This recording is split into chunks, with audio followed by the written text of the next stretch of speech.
ಹಬ್ಬಗಳಂತೆ ಮಕರ ಸಂಕ್ರಾಂತಿ ಹಬ್ಬವು ಹಿಂದೂ ಧರ್ಮದವರಿಂದ ಆಚರಿಸಲ್ಪಡುವ ಒಂದು ವಿಶೇಷ ಹಬ್ಬವಾಗಿದೆ. ಮಕರ ಸಂಕ್ರಾಂತಿ ಹಬ್ಬವನ್ನು ಪ್ರತಿ ವರ್ಷ ಸೂರ್ಯನು ಮಕರ ರಾಶಿಗೆ ಪ್ರವೇಶಿಸಿದಾಗ ಆಚರಿಸಲಾಗುತ್ತದೆ ಹಾಗೂ ಇದು ಜನವರಿ 14 ಅಥವಾ 15ರಂದು ಬರುತ್ತದೆ. ಇದಕ್ಕೆ ವೈಜ್ಞಾನಿಕ, ಸಾಂಸ್ಕೃತಿಕ ಹಾಗೂ ಧಾರ್ಮಿಕ ಮಹತ್ವವಿದೆ.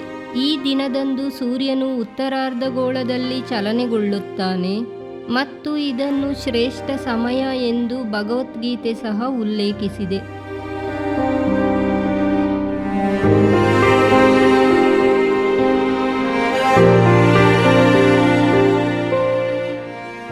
ಹಳ್ಳಿಗಳಲ್ಲಿ ಮಕರ ಸಂಕ್ರಾಂತಿ ಪೈರಿನ ಕೊಯ್ಲು ಪೂರ್ಣಗೊಂಡ ಹಿನ್ನೆಲೆಯಲ್ಲಿ ಕೃಷಿಕರು ಆಚರಿಸುವ ಹಬ್ಬವಾಗಿದೆ. ಇದನ್ನು ಉತ್ತರ ಭಾರತದಲ್ಲಿ ಲೊಹರಿ ಮತ್ತು ದಕ್ಷಿಣದಲ್ಲಿ ಪೊಂಗಲ್ ಎಂದು ಕರೆಯುತ್ತಾರೆ. ಈ ದಿನದಂದು ಗಂಗಾ ಅಥವಾ ಪವಿತ್ರ ನದಿಗಳಲ್ಲಿ ಸ್ನಾನ ಮಾಡುವುದು ಹಾಗೂ ದಾನ ಮಾಡುವುದರಿಂದ ಪಾಪ ಪರಿಹಾರವಾಗುತ್ತದೆ ಎಂಬ ನಂಬಿಕೆ ಇದೆ.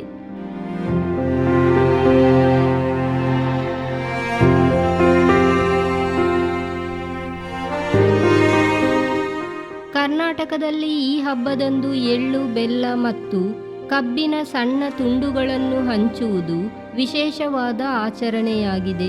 ಇದರಿಂದ ಸ್ನೇಹ ಮತ್ತು ಸೌಹಾರ್ದತೆಯು ವ್ಯಕ್ತವಾಗುತ್ತದೆ. ಕಬ್ಬು ಈ ಭಾಗಗಳಲ್ಲಿ ಪ್ರಧಾನ, ಏಕೆಂದರೆ ಹಬ್ಬದ ಋತುವಿನ ಬೆಳೆಯನ್ನು ಸೂಚಿಸುತ್ತದೆ. ಹಳ್ಳಿಗಳಲ್ಲಿ ಹೋಳಿಯನ್ನು ಸಾಮಾನ್ಯವಾಗಿ ಆಚರಿಸುತ್ತಾರೆ ಹಾಗೂ ತಾಜಾ ಬೆಳೆಗಳನ್ನು ಪೂಜಿಸಲಾಗುತ್ತದೆ.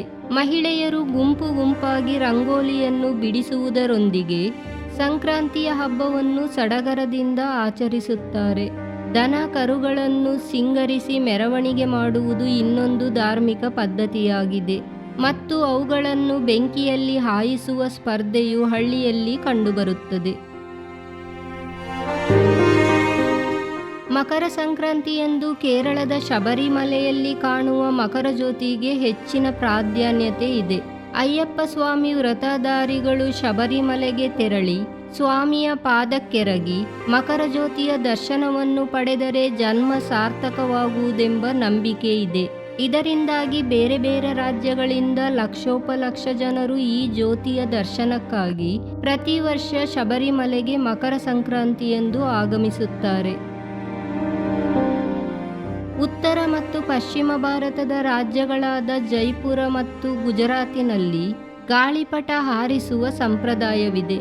ಕರ್ನಾಟಕದಲ್ಲಿ ಎಳ್ಳುಂಡೆ, ಪಾಯಸ, ಶೇಂಗಾ, ಚಿಕ್ಕಿ ಮುಂತಾದವುಗಳನ್ನು ತಯಾರಿಸುತ್ತಾರೆ ಮತ್ತು ಕೆಲವು ರಾಜ್ಯಗಳಲ್ಲಿ ವಿಶೇಷವಾದ ಪೊಂಗಲನ್ನು ತಯಾರಿಸಲಾಗುತ್ತದೆ. ಮಕರ ಸಂಕ್ರಾಂತಿ ಯಾವುದೇ ಭೇದ ಭಾವ ಇಲ್ಲದೆ ಎಲ್ಲರನ್ನೂ ಒಂದೆಡೆ ಸೇರಿಸುವ ಹಬ್ಬವಾಗಿದೆ. ಈ ವರ್ಷದ ಮಕರ ಸಂಕ್ರಾಂತಿಯು ಎಲ್ಲರಲ್ಲೂ ಹೊಸ ಉತ್ಸಾಹ, ಹರುಷ ಮತ್ತು ನೆಮ್ಮದಿಯನ್ನು ಹೆಚ್ಚಿಸಲಿ ಎಂದು ಆಶಿಸುತ್ತೇವೆ. ಧನ್ಯವಾದಗಳು.